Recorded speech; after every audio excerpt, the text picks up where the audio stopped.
জল কনকনে ঠান্ডা। কালকের চেয়েও আজ শীত বেশি বলে মনে হলো। তাড়াতাড়ি সংক্ষেপে কাজ সেরে ফিরে এলাম কুঠিয়াতে। গিরনারি বাবা এসে অগ্নিকুণ্ড সাজিয়ে দিয়ে গেলেন কাঠে। একটা রেড়ির তেলের প্রদীপও জ্বালিয়ে দিয়ে গেলেন। উত্তর পশ্চিম দুই দিক দিয়েই প্রচণ্ড ঠান্ডা বাতাস বইছে বলে মনে হলো। আগুনের তাপে ঘর গরম হয়ে উঠতেই কম্বল গা থেকে ফেলে দিয়ে কাঠের কৌপিনও খুলে রেখে আসনে বসলাম শুধু আলখাল্লাটা গায়ে চাপিয়ে। আজ যে জপে বসবার আগে মহাত্মা প্রদত্ত পুঁথিটা পড়তে হবে, সে কথা গিরনারি বাবা জানলেন কি করে? মহাত্মা কি তাঁকে আজ যে প্রদীপের প্রয়োজন হবে সে সম্বন্ধে কিছু বলেছেন? এই প্রশ্ন মনে জাগলো, কিন্তু এই রহস্যময় স্থানের রহস্য ভেদে আমি মাথা ঘামানো নিরর্থক মনে করে নিজের সুবিধা মতো সহজাসনে মেরুদণ্ড খাড়া রেখে হারা নর্মদে হর, হারা নর্মদে হর এই মন্ত্রে আচমন ক্রিয়াটি সেরে নিয়ে পুঁথিটি হাতে নিয়ে শ্রী রুদ্র হৃদয় উপনিষৎ মনে মনে পড়তে লাগলাম।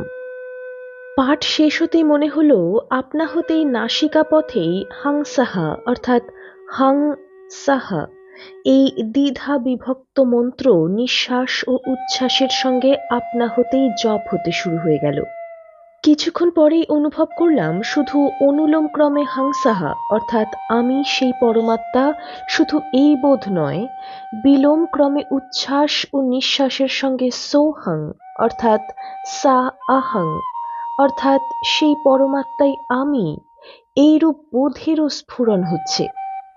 এইভাবে বহুক্ষণ জপ করতে করতে ক্রমে স্পষ্ট অনুভব করতে পারলাম অনুলোম ক্রমে নিঃশ্বাস ও উচ্ছ্বাস এবং বিলোম ক্রমে উচ্ছ্বাস নিঃশ্বাস শুধু প্রাণবায়ুর যাতায়াত নয়, ওই পথে অতি সূক্ষ্মাতি সূক্ষ্ম আসলে এক জ্যোতির রেখাই কেবল ওঠানামা করছে।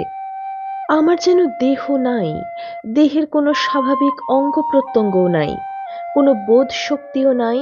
আমার নাকের দুই ফুটো যেখানে, সেই পথে যেন একটা শুধু ইংরেজি অক্ষরের উল্টানো ইউ, সেই ইউ এর দুই নল দিয়ে জ্যোতির ধারা ঝিলিক মেরে যাতায়াত করছে। ভ্রূদয়ান্তবর্তী স্থানে ওই জ্যোতির্ময় ইউ এর দুই নলের সন্ধিস্থলে গিয়ে যেন মনে হচ্ছে মুহূর্তের জন্য ওই জ্যোতির রেখা চিতিশক্তির নর্তন ক্রিয়া বা গতি স্তব্ধ হচ্ছে। মনে হলো এ তো বড় অদ্ভুত অবস্থা। মনে হওয়া মাত্রই উচ্ছ্বাস নিঃশ্বাসে হাংসা এবং নিঃশ্বাস উচ্ছ্বাসে সোহাংয়ের মূর্ছনা জেগে গেল। মেরুদণ্ডটা থরথর করে কাঁপতে লাগলো। দেখতে পেলাম যোগীন্দ্র কৃপানাথকে। তার গা দিয়ে জ্যোতি যেন ঠিকরে পড়ছে। আমাকে বলছেন, ওই যে চিতির ধারা ছোটাছুটি করছে, ওই প্রাণোপহিত চৈতন্যই তোমার স্বরূপ, প্রতি জীবের স্বরূপ। হাং অর্থাৎ আহং অর্থাৎ ব্যষ্টি, প্রাণোপহিত চৈতন্য বা জীব। ব্যষ্টি ভাবে জীব, সমষ্টি ভাবে ঈশ্বর। হাংসাবতী ঋক সহ শ্রী রুদ্র হৃদয়োপনিষৎ পাঠ করে জপে বসলেই হাংসা বিদ্যার স্ফূর্তি ঘটে। দেহের মধ্যে নিহিত চৈতন্য শক্তি স্ফুরিত হয়। গোত্র যেমন সমস্ত গরুতে সমভাবে বিরাজমান, তেমনি মহাপ্রাণোপহিত চৈতন্য সমভাবে সর্বজীবে বিরাজমান। হাংসা যোগের অনুষ্ঠান করলেই এইভাবে ক্রমে ব্যষ্টি প্রাণোপহিত চৈতন্যের সঙ্গে সমষ্টি প্রাণোপহিত চৈতন্যের অভেদ বোধ জন্মাবে। প্রাণময় কোষের স্তরে চিতিশক্তি অর্থাৎ জীব চৈতন্যের এইভাবে নর্তন লীলা অনুভব করা যায়। বৈখারী স্তরে হাংসা সোহাং জপ ক্রিয়ার শুরু। ভ্রূদয়ান্তবর্তী দ্বিদলে প্রাণ শক্তিরূপ পরমাত্মার উপলব্ধি, তিনি ধ্যেয়। ইংরাজি অক্ষরের সোজা ইউ এবং উল্টানো ইউ দুটোই যেন ওতপ্রোতভাবে জড়িয়ে আছে। সেই পথে চিতিশক্তির নর্তনলীলা দেখলে তারই প্রভাবে প্রাণপানের পরস্পর আকর্ষণ বিকর্ষণ হয় এবং তার ফলেই উচ্ছ্বাস নিঃশ্বাস, নিঃশ্বাস উচ্ছ্বাস চলে। সোহাং ও হাংসা মন্ত্র শতই জপ হতে থাকে। ভ্রূদয়ান্তবর্তী স্থানে জ্যোতির্ময় ইউ এর দুই নলের সন্ধিস্থলে গিয়ে যে ওই চিতিশক্তির যাতায়াত পলককাল মাত্র স্তব্ধীভূত হয়। ওই বিরতিক্ষণ বা স্থিতিক্ষণেই জীব প্রাণ শক্তির স্বরূপে স্থিত হয়। ওই বিরতিক্ষণই স্বাভাবিক কুম্ভক্ষণ। হংসবিদ্যার সাধক যোগীগণ ওই বিরতিক্ষণকে তীব্র সাধন প্রভাবে বাড়িয়ে নিয়ে প্রাণ শক্তি স্বরূপে স্থিত থাকতে আকাঙ্ক্ষা করেন। তুমিও চেষ্টা করো। এই বলে তিনি অন্তর্হিত হলেন। আমার মেরুদণ্ড কয়েকবার দোল খেয়ে কাঁপতে কাঁপতে স্থির হলো। আমি জেগে উঠলাম। অতি কষ্টে চোখ খুলে আমি কাউকেই দেখতে পেলাম না। ঘরের একমাত্র দরজা যথারীতি বন্ধ আছে। রঞ্জনের নাক ডাকছে। আমি তাকে ডাক দিতেই সে ধর্মর করে উঠে বসতেই জিজ্ঞাসা করলাম, যোগেন্দ্র কৃপানাথ কি এসেছিলেন? সারা ঘরে এত সুগন্ধি কিসের? রঞ্জন বললেন, আপনার কি মাথা খারাপ হয়েছে, না কোনো স্বপ্ন দেখলেন? আপনার চোখ এত লাল কেন? জ্বর হয়েছে নাকি? জিন্দেগি ভর যিনি গুহাবন্দির জীবন স্বেচ্ছায় বরণ করে নিয়েছেন, গেটের কাছে যিনি সশস্ত্র পাহারা বসিয়েছেন যাতে কেউ না দেখতে পায়, তিনি আসবেন আপনার কাছে? কোন দুঃখে শুনি? দিনভর তো তাঁর কাছে গুজুর গুজুর ফুসুর ফুসুর করেন। মাথাটা ঠিক থাকবে কি করে? এই কথা ভুললে চলবে না যে আপনি পরিক্রমার শপথ নিয়েছেন। শুলপানির ঝাড়ি পেরিয়ে অমরকণ্টক পর্যন্ত আপনাকে যেতে হবে, তবে আপনার ছুটি। এই বলে রঞ্জন আমাকে ধরে শুইয়ে দিল আমার আসন তথা শয্যার উপর।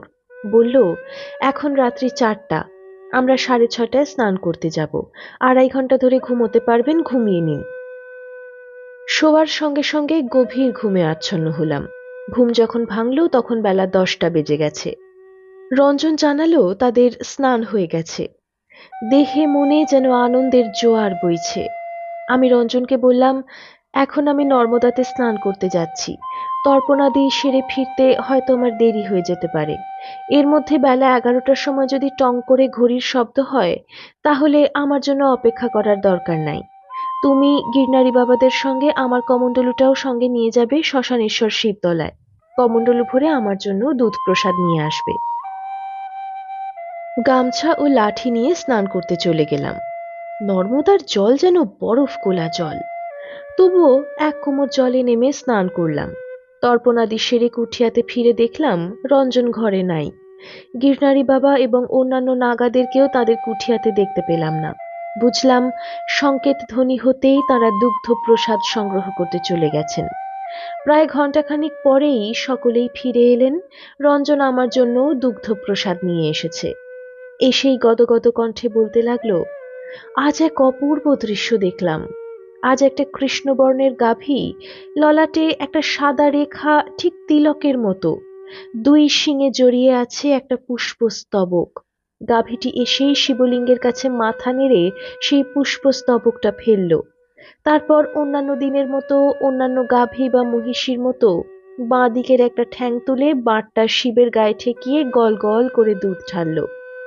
দুগ্ধদানের পর প্রদক্ষিণের পরিবর্তে শিবলিঙ্গের কাছে প্রণামের ভঙ্গিতে মাথা ঠেকিয়ে এমন একটা চাপা স্বরে হাম্বার রব তুলল, শুধু আমি নয়, আমার সাথীদেরও মনে হলো গাভীটা শ্মশানেশ্বরকে বাবা বলে ডাকলো। তারপর যথারীতি দৌড়ে চলে গেল পাহাড়ের দিকে। আমাদের সকলেরই গাত্র রোমাঞ্চিত হয়ে উঠেছিল। আমার দুঃখ হলো আজকের দিনেই আপনি যেতে পারলেন না। এ এমন ঘটনা যে কারো কাছে বিবরণ দেবারও উপায় নাই। যেই শুনবে সেই একে আজগুবি গল্প ভেবে উপহাস করবে। নিন, দুধ খেয়ে নিন। আর এখানে থাকবার প্রয়োজন কি? কাল সকালে উঠেই চলুন, নিজেদের চলার পথ দেখি। সত্যি কথা বলতে কি, শুধু দুধ খেয়ে এখানে আর পড়ে থাকতে ভালো লাগছে না। অন্যত্র গেলে কোনো সলিড খাদ্য হয়তো ভাগ্যে জুটলেও জুটতে পারে। আমি কোনো জবাব দিলাম না। দুধ পান করে বেদ গ্রন্থগুলির উপর ঠেকা দিয়ে আধশোয়া অবস্থায় তাঁর মতি শঙ্খের ডাক শোনার জন্য প্রতীক্ষা করতে লাগলাম। ডাক আর আসে না। মনে মনে অধীর হয়ে উঠেছি। অবশেষে বেলা 2:30টার সময় মতি শঙ্খ বেজে উঠল। তাড়াতাড়ি উঠে দ্রুত হাঁটতে লাগলাম মহাত্মার গুহার দিকে। মহাত্মা গুহার তলদেশ হতে সিঁড়ি বেয়ে উঠে এসেছেন সিঁড়ির শেষ মাথায়। সিঁড়ির শেষ ধাপে হাসি মুখে বসেছেন। আমি নতজানু হয়ে প্রণাম করতেই তিনি বললেন, বলো, কাল রুদ্রহৃদয় উপনিষদ পাঠ করে ক্রিয়া করতে বসতেই তোমার অনুভব কেমন হলো? বিলোম ক্রমে উচ্ছ্বাস ও নিঃশ্বাস, এবং অনুলোম ক্রমে নিঃশ্বাস ও উচ্ছ্বাস, এবং তার সঙ্গে সোহং ও হাংসাহ মন্ত্র জেগেছিল কিনা? আমি হাঁ সূচক মাথা নেড়ে বললাম, আপনার দয়ায় তা তো হয়েই ছিল। উপরন্তু ভ্রুদয়ান্তবর্তী স্থানে ইংরাজি অক্ষর ইউ এর মতো একটা পথও উদ্ভাসিত হয়ে উঠেছিল। সেই পথে সোজা এবং উল্টো পথে অতি সূক্ষ্মাতিসূক্ষ্ম একটা জ্যোতির রেখাও দ্রুত ছোটাছুটি করছিল বলে মনে হলো। ভ্রুদয়ান্তবর্তী স্থানে ওই জ্যোতির্ময় ইউ এর দুই দিকের দুই নলের সন্ধিস্থলে গিয়ে মনে হচ্ছিল মুহূর্তের জন্য যেন চিতিশক্তির নর্তন লীলা স্তব্ধীভূত হয়ে যাচ্ছে। মহাত্মা কৃপানাথ বললেন, তা আমি নিজে গিয়ে দেখে এসেছি। প্রাণোপানের পরস্পর আকর্ষণ বিকর্ষণে উচ্ছ্বাস ও নিঃশ্বাস ক্রিয়া হয়ে থাকে। ওই আকর্ষণ বিকর্ষণের সন্ধিস্থলে ক্ষণেকের জন্য যে স্তব্ধীভূত অবস্থা তোমার অনুভূতিতে ফুটেছে, ওই বিরতিক্ষণই স্বাভাবিক কুম্ভক্ষণ। যোগী মাত্রেই ওই কুম্ভক্ষণে স্থিতিকে দীর্ঘায়িত করতে চান, তাতেই পরমাত্মার সঙ্গে সাযুজ্য ঘটে। এ কথা তুমি নিশ্চয় জানো যে প্রাণ ও অপান মুখ্য প্রাণের পঞ্চবৃত্তির দুই প্রধান বৃত্তি। এই দুই বৃত্তির ক্রিয়াকালই প্রাণোপহিত চৈতন্যের দেহবাসকাল। এই দুই বৃত্তির ক্রিয়ার পূর্ণ বিরতিতেই প্রাণোপহিত চৈতন্যের দেহবাসের অন্তিম দশা। শৈবাগমের দক্ষিণমূর্তি সংহিতাতে শিব শিবানীকে সম্বোধন করে বলছেন, ঈশ্বরী, প্রাণী প্রত্যহই ২১,৬০০ বার পরম শান্ত ঘনানন্দময়ী অজপা জপ করে চলেছে শ্বাসে প্রশ্বাসে। ওই জপারম্ভেই দেহবাসের আরম্ভ এবং জপ নিবেদনেই অর্থাৎ জপাবসানেই দেহবাসের অবসান। মহাপুরুষ চোখ বন্ধ করলেন। চক্ষু মুদ্রিত অবস্থায় তার স্থূল দেহের গাত্রবর্ণে কখনো রক্তিমাভা, কখনো বা হরিদ্রাভা ফুটে উঠতে থাকল। কখনো তার নাসারন্ধ্র স্বাভাবিক, কখনো বা তা বিস্ফারিত হতে থাকল। আমি তার দিকে তাকিয়ে চুপ করে বসে থাকলাম। তার দেহকে আশ্রয় করে স্বেদ, অশ্রু, পুলক, শিহরণ, কম্প প্রভৃতি অষ্টসাত্ত্বিকী বিকার প্রকাশ হতে থাকল। এইভাবে প্রায় আধ ঘন্টা কেটে যাবার পর তিনি আমার দিকে তাকিয়ে বললেন, হারবোলাজি এখান থেকে চলে যেতে অস্থির হয়েছে। কলিতে সাধারণ জীবের অন্নগত প্রাণ। প্রতিদিন দুগ্ধাহার করে করে বড়ই অস্থির হয়ে পড়েছে সে। আমারই উচিত ছিল এদিকটায় নজর দেওয়া। তোমরা সবাই আমার অতিথি। গত পরশু আমার দীক্ষা দিবস ছিল। প্রতি বৎসর এই উপলক্ষে আশ্রমস্থ সকলকেই আমি পুষ্পান্ন ভোজন করিয়ে থাকি। আগামীকাল আমি সবাইকে তা ভোজন করাবো। আজ ৩রা মাঘ। ৫ই মাঘ পর্যন্ত তুমি এখানে থেকে যাও। প্রথম ও দ্বিতীয় স্তরের হংস সাধনার ধারা তোমার কাছে প্রকট করেছি। তৃতীয় ও চতুর্থ স্তরের হংস সাধনার তত্ত্ব তোমার কাছে প্রকাশ করার পর আগামী পরশু একদল পরিক্রমাবাসী আসবেন এই কোটেশ্বর তীর্থে। তাঁদের সঙ্গ ধরে তোমরা চলে যেও। সামনে তোমাদের গহন গম্ভীর ভয়াবহ বিপদ সংকুল পথ। এই পথে অনেক সঙ্গী থাকা প্রয়োজন। কথা বলতে বলতেই তিনি কুঠিয়ার সামনে দণ্ডায়মান গিরনারি বাবাকে হাত নেড়ে ডাকলেন। তিনি কাছে আসতেই বললেন, ত্রম্বক বাবাকে জানাবে আগামীকাল তিনি যেন পুষ্পান্নাদির ব্যবস্থা করেন। এই আমার তাঁর কাছে নিবেদন। আমার দিকে তাকিয়ে বললেন, সন্ধ্যা হতে দেরি নাই, এখন তুমি যাও। কাল সকাল সকাল তোমাকে ডাক দিব। প্রণাম করে আমি ফিরে গেলাম কুঠিয়ায়। মহাত্মা গুহাতে অবতরণ করতেই আমরা গুহার কাছে প্রণত হয়েই দুজনে নিজেদের কুঠিয়ার দিকে হাঁটতে লাগলাম। তার কাছে ত্রম্বক বাবার পরিচয় জানতে চাইলেই তিনি বললেন, ১লা মাঘ গুরুজির দীক্ষা দিবসে যিনি সবার শেষে একটি বাংলা কবিতা বলে গুহার কাছে প্রণাম জানিয়েছিলেন, সেই অতি বৃদ্ধ নাদ সিদ্ধ মহাজনই আমাদের কাছে ত্রম্বক বাবা নামে পরিচিত। উনি গুরুজির জ্যেষ্ঠ গুরুভ্রাতা। শুনেছি তার বয়স ৩০০ বৎসর পেরিয়ে গেছে। নানা অলৌকিক শক্তির অধিকারী। বিভূতির প্রভাবে উনি প্রতি বৎসরই গুরুজির দীক্ষা দিবসের পরদিন অর্থাৎ ২রা মাঘ আশ্রমস্থ সকলকে পুষ্পান্ন ভোজন করিয়ে থাকেন। কোথা থেকে যে কি হয় তা আমরা জানি না, তবে প্রত্যেকেই স্নান পূজাদির পর বেলা ৯টা নাগাদ নিজ নিজ আসনে বসেই ভরপেট পুষ্পান্ন ভোজন করতে পারেন। আর অধিক কিছু আমার কাছে জানতে চেও না। কিছুক্ষণ পরেই সন্ধ্যা হয়ে গেল। নর্মদা স্পর্শ করে এসেই যে যার সান্ধ্যক্রিয়া শেষ করে শুয়ে পড়লাম। ঘুম কিন্তু হলো না। ব্যক্তিগতভাবে আমি অনুভব করলাম কেউ যেন আমাকে ঠেলে উঠিয়ে দিল। আমি স্থির হয়ে বসে লক্ষ্য করলাম ভিতরে উচ্ছ্বাস ও নিঃশ্বাস ক্রমে হাংসা মন্ত্রের জপ হয়ে যাচ্ছে। হাং এবং সা ধ্বনির সঙ্গে মনে হলো একটা জ্যোতির রেখা ধীরে ধীরে আমাকে গোলাকারে ঘিরে ফেলল। ক্রমে মনে হলো আমি যেন একটা জ্যোতির গোলকের মধ্যেই বসে আছি। কেউ যেন আমাকে বলছেন, অথবা প্রাণ সঞ্চারঃ সকারঃ পরকীর্তিতঃ হকারোপান সঞ্চারো দেহে দেহভৃতো সদা। বুঝলাম কেউ যেন অদৃশ্যভাবে নেপথ্যে থেকে আমাকে বলছেন, সকার হলো প্রাণ সঞ্চার এবং হকার হলো অপান সঞ্চার। এইসব মন্ত্র শুনেই আমি জ্ঞান হারালাম। রঞ্জনের টানাটানি এবং বকুনিতে আমার ধীরে ধীরে চেতনা ফিরে এলো। সে আমার হাত পা দোলতে দোলতে বকে চলেছে। আপনি যদি এখানে বসে থেকে রোজই ওই উন্মাদ সাধুর কথা মতো গুহ্য ক্রিয়াদি করে চলেন, তাহলে এখানেই আপনার পরিক্রমা শেষ। আসন থেকে কত দূরে এসে পড়ে আছেন দেখুন। আর ইঞ্চি চারেক ঠেলা হয়ে গেলে আপনি পুড়ে মরতেন। সে আঁকড়ে ধরে আমাকে সোজা করে বসিয়ে দিল। আমি নিজেই শিউরে উঠলাম এই দেখে যে আমি সত্যই অগ্নিকুণ্ডের অতি নিকটে এসে গেছি। আমি তার হাত ধরে আসনে গিয়ে বসলাম। রঞ্জন বলল, ৫:৩০ বেজে গেছে। বাইরে ভীষণ হিমেল হাওয়া বইছে। এখনো কুয়াশায় ঢেকে আছে চারিদিক। আকাশে সূর্যোদয়ের আভাস ফুটলে তবে আমরা বাইরে বেরোবো। সূর্যোদয়ের পর স্নান করতে গেলেই বা দোষ কি? আমি তার কথার কোনো জবাব দিলাম না। অপরাধীর মতো মুখ নিচু করে বসে রইলাম। বসে বসে ভাবতে লাগলাম গত রাত্রির অদ্ভুত রহস্যময় দৈববাণীর কথা। হাংসা মন্ত্রের জাগরণের সঙ্গে সঙ্গে কে বললেন ওইসব সংস্কৃত কথা? বক্তা দেখতে পাইনি, কিন্তু তার উচ্চারিত শব্দগুলি ধীরে ধীরে স্মরণে আসছে।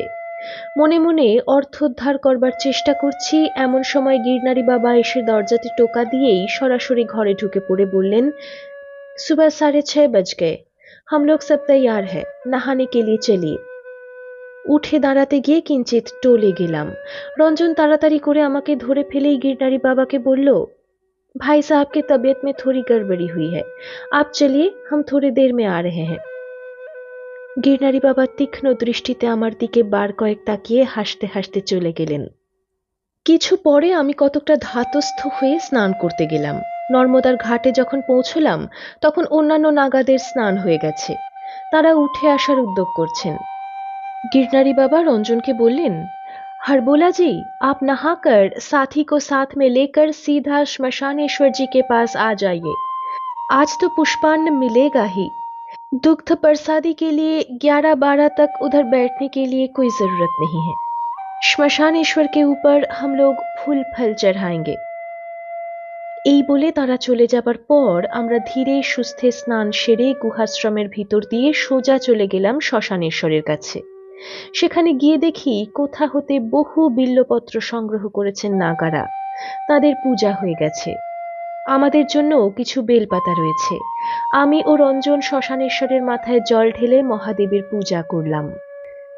হারা নর্মদে হর, হারা নর্মদে হর বলে প্রণাম করে যখন উঠলাম তখন ৯টা বেজে গেছে। সকলে একসঙ্গে গুহাশ্রমে ফিরে যেতে যেতে गिरनारी बाबा बोलते लगलेन, हरबोला जी, बहुत बहुत शुक्रिया, क्योंकि आपके वचन के प्रताप से आज हम लोगों को पुष्पान्न मिलेगा।